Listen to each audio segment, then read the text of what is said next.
بسم الله الرحمن الرحيم. السلام علیکم ورحمۃ اللہ وبرکاتہ. الحمد للہ وحدہ والصلاة والسلام علی من لا نبی بعدہ اما بعد.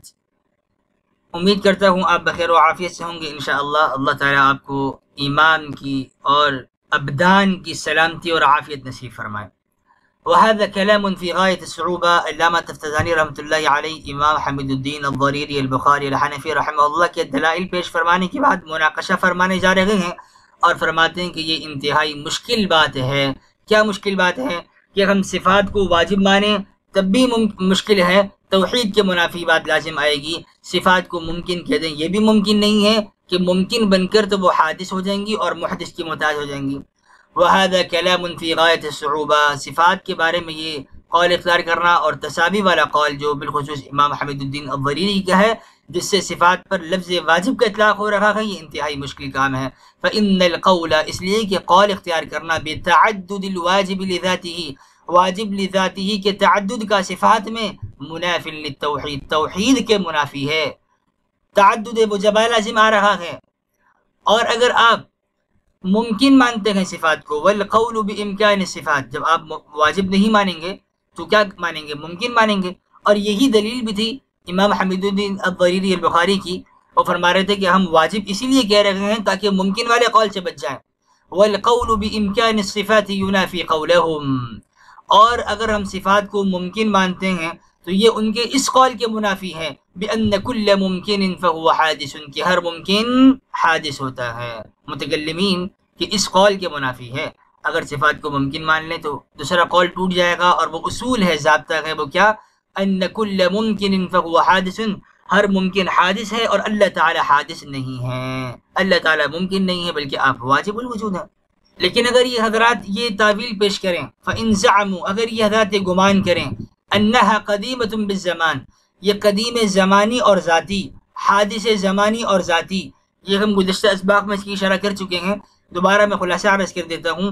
قدیم اور حادث، متکلمین اور فلاسفہ کے ہاں کیا فرق ہے؟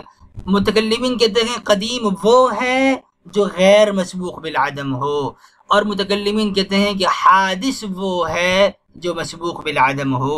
لیکن فلاسفہ نے قدیم اور حادث کی آگے مزید دو تقسیمات کی ہیں. فلاسفہ کا کہنا یہ ہے کہ قدیم بالزمان وہ ہے جو غیر مسبوق بالعدم ہو، یعنی اس پر کبھی عدم طاری نہ ہوا ہو.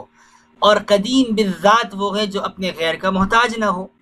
حادث بالذات وہ ہے جو اپنے غیر کا محتاج ہو، اور حادث بالزمان وہ ہے جو مسبوق بالعدم ہو، جس پر عدم طاری ہوا ہو.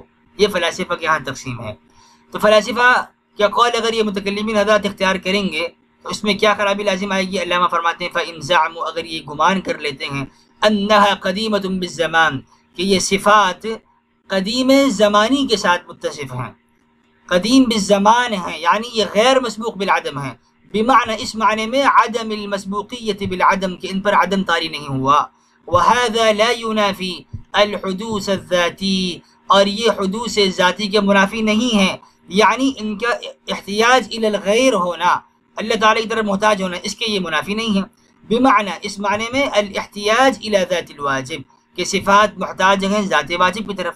فهو قول بما ذهب الیہ الفلاسفہ، علامہ فرماتے ہیں یہی تو فلاسفہ کا مذہب ہے، یہ تو وہ قول ہے جس طرف فلاسفہ گئے ہیں. من انقسام کل من القدم والحدوث، کہ تقسیم کرنا ان دونوں میں سے ہر ایک کو، قدیم کو اور حادث کو، دو اقسام کی طرف، الذاتی والزمانی. وفیہ رفض لکثیر من القواعد، اور فلاسفہ کا مذہب اختیار کرنے میں اسلام کے بہت سارے اصولوں کا انکار لازم آتا ہے، اسلامی قواعد سے روگردانی لازم آتی ہے. وسیأتی لہذا زیادت تحقیق، انشاءاللہ مزید بھی ان صفات کی تحقیق آگے آئے گی. اب یہ انکار اسلامی قواعد کا کیسے لازم آتا ہے اس کے خلاصہ عرض کر دیتا ہوں.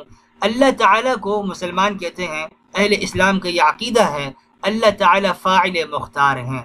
اللہ تعالیٰ اپنے اختیار سے وجود بخشتے ہیں، اپنے اختیار سے جو چاہتے ہیں کرتے ہیں. فعال لما یرید، فاعل ہے، مختار ہیں. لیکن اگر ہم اللہ تعالیٰ کی مخلوق کو، اللہ تعالیٰ کی مخلوق کا خلق مانیں، اللہ تعالیٰ نے انہیں خلق فرمایا ہے، انہیں پیدا فرمایا ہے، تو وہ بالارادہ ہوگا یہ بالایجاب ہوگا. اگر بالایجاب مان لیں تو یہ فاعل مختار کا نظریہ باقی نہیں رہے گا، عقیدہ باقی نہیں رہے گا، چونکہ فلاسفہ کہتے ہیں کہ عالم کا صدور اللہ تعالیٰ سے بالایجاب ہوا ہے، اسی لیے وہ عالم کو قدیم مانتے ہیں. تو بالایجاب میں یہ اختیار باقی نہیں رہتا، بلکہ وہ تو بالایجاب خود بخود ہو گیا. تو اللہ تعالیٰ کے لیے فاعل مختار کا عقیدہ یہ باقی نہیں رہے گا.